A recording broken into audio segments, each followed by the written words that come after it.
हाम्रो यात्रा मुस्ताङको लागि सुरु हुँदैछ।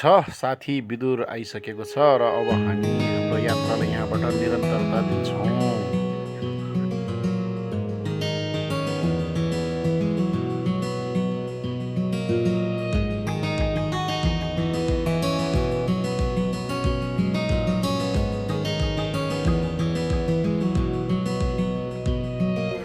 म्याग्दीमा हामीले पेट्रोल भर्दैछौँ। लाइन धेरै नै ठुलो छ, लगभग 1 घन्टा जति लाग्छ होला। बेनीमा तेल हालेपछि हामी अगाडि बढ्यौँ। बाटो चाहिँ कुनै ठाउँ बिग्रेको छ भने कुनै यस्तो राम्रो पनि रहेको छ।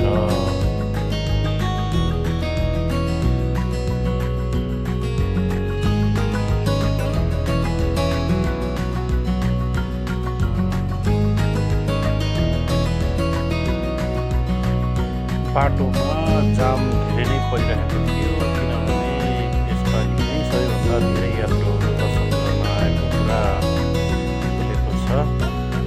हामी बिस्तारै अब टाना प्रवेश गरेका छौँ।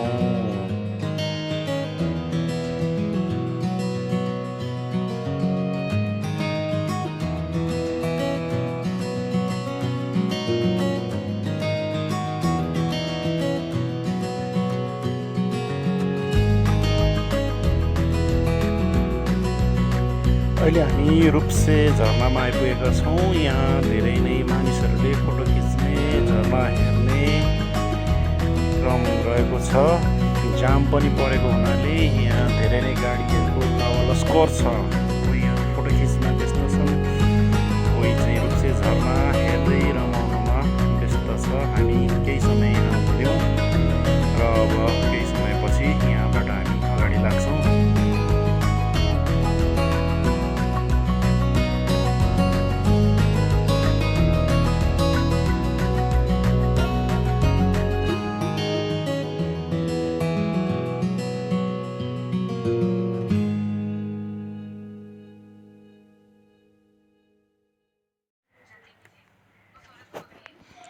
झरना हेरिसकेपछि हामी अगाडि बढ्यौँ। यहाँ चाहिँ ठुलो चट्टानको बिचबाट पानी आइरहेको, जसलाई जरुवाको पानी भनिन्छ।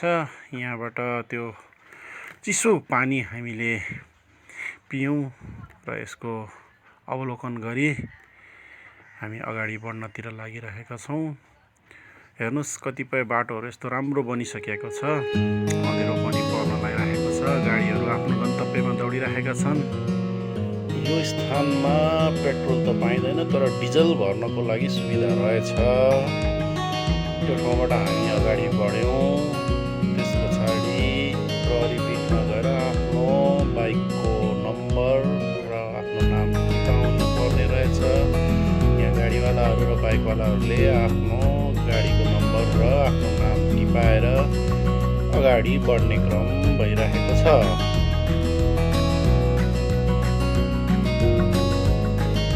त्यसपछिको हाम्रो अगाडिको यात्रा यस सुन्दर धौलागिरी हिमालसँगै अगाडि बढ्छ, जसलाई मैले र मेरो साथीले आफ्नो मोबाइलमा यो दृश्य कैद गर्दैछौँ र हामी आफ्नो यात्रालाई अगाडि बढ्न लागिरहेका छौँ। यसपालि पर्यटकहरूको निकै नै भिडले गर्दाखेरि हामीले बाटोमा सजिलै होटल पाउन सकेनौँ। त्यही भएर हामी नौरीकोट गएर बास बस्यौँ। त्यही ठाउँको यो हिमालको दृश्य बिहानी बहको, जसलाई हामीले हेर्दै केही समय बितायौँ र अब यसपछि हाम्रो यात्रा तल झरेर मुक्तिनाथको लागि सुरु गर्दैछौँ। एकैछिन यो गाउँ वरिपरिबाट देखिने यो हिमालको दृश्यसँगै हामी घुम्यौँ, रमाइलोसँग घुम्यौँ। बिहानीको यो समयमा धेरै नै आनन्द आउने रहेछ। यो ठाउँमा पनि यदि घुम्न आउनुहुन्छ भने एकपटक भेटेर जान राम्रो देखिन्छ, किनभने यहाँबाट धेरै नै राम्रो दृश्य देख्न सकिन्छ। बिहानी भइसकेको छ। अब हामी यो बाटोबाट तलतिर झर्ने क्रममा छौँ। यो गाउँमा दयाङ राई राईको कबड्डी फिल्म पनि सुटिङ भएको रहेछ। अधिकांश सिनहरू यही गाउँबाट राखिएको भन्ने जानकारी प्राप्त भयो। यसपछि हामीले यो गाउँलाई एकपटक सरर घुमेर अब तलतिर बाटोमा मेन बाटोमा झर्ने कार्य अगाडि बढायौँ। यसरी हामी अब तलतिर लाग्दैछौँ। बिस्तारै बिस्तारै हामी मेन हाइवे हुँदै अगाडि बढ्दैछौँ।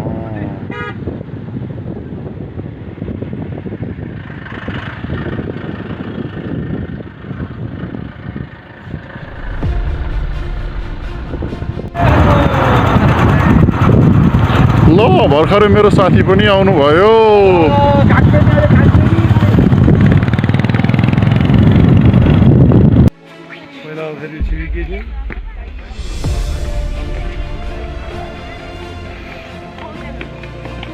अब हामी मुक्तिनाथको सिडी चढ्दै मन्दिरतिर लाग्दैछौँ। छेउबाट घोडाहरू आवतजात भइरहेछ। यतातिर चाहिँ भक्तजनहरू आउने जाने क्रम चलिरहेछ।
मानिसहरू अब यो मुख्य मन्दिर प्रवेशको लागि यो उकालोमा सिडी चढ्दै हुनुहुन्छ। कसैलाई यो सिडी चढ्न निकै नै गाह्रो हुन्छ। त्यही भएर बस्दै उठ्दै गर्नुहुन्छ भने कोही पाल्कीमा चढेर त कोही घोडा चढेर। त्यो भिड देख्दाखेरि त भिडियो नखिची मनले सुखै नमान्ने रहेछ। हेर्नुहोस् त यत्रा मान्छेहरू कसरी अटायो होला नि हिजो मुस्ताङमा।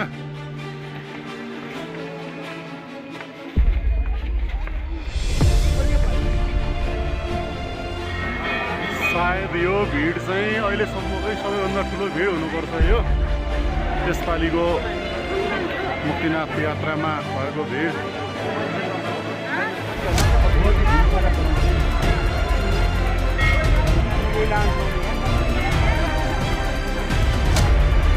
अत्याधिक भिड छ।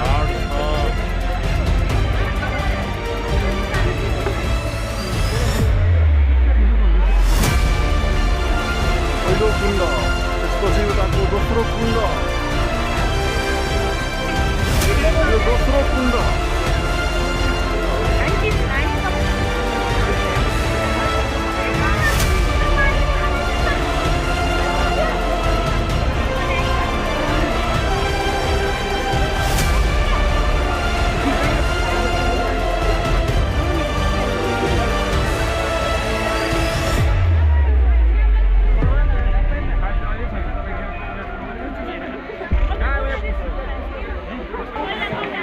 ल 108 धारामा चाहिँ नि नुहाउने क्रम जारी नै छ। यहाँ भिडभाड पनि त्यस्तै छ। मन्दिर दर्शन गर्नेहरूको लाइन पनि धेरै नै छ।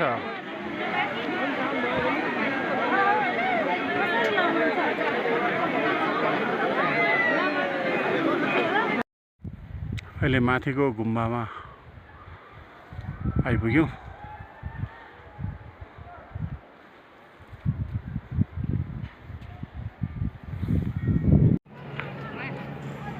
यहाँ ठुलो बुद्धको मूर्ति बनाएको रहेछ, जसलाई बुद्ध गार्डन भन्दो रहेछन्। यहाँबाट चाहिँ हिमालको दृश्य राम्रो देखिने भएको हुनाले केही समय यहाँ समय हामीले व्यतीत गऱ्यौँ र यसपछि हामी तलतिर लाग्यौँ जहाँ मानिसहरूले फोटो खिच्ने रमाउने गर्ने एउटा फाँट रहेछ। त्यहाँ एकैछिन विश्राम गऱ्यौँ र हामी अब यात्रा फर्किनतिर लाग्यौँ।